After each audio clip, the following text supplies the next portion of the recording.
Okay, well, today we're going to do a short ride kay Red. Punta tayo kay Rizal.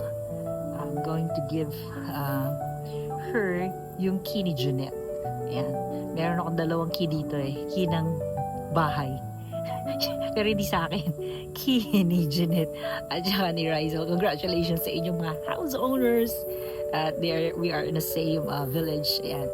So, I'm going to drop by a short while because tomorrow kami na naman ay lalakad for our ministry. So, that's why siguro ang gawin natin na talagang ayan, binuksan ko na siya. Kasi kailangan na natin ng ayan.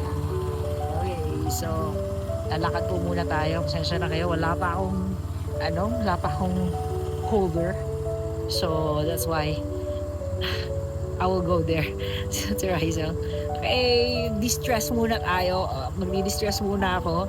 Ikot-ikot because actually I'm medyo napagod kami. We do our ministry kanina.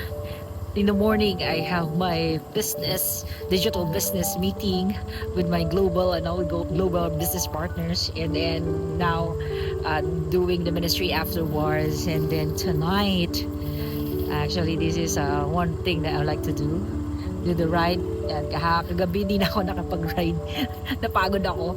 But kasi after tonight, I will also have my modules recording para sa ating mga CGL3. Yan.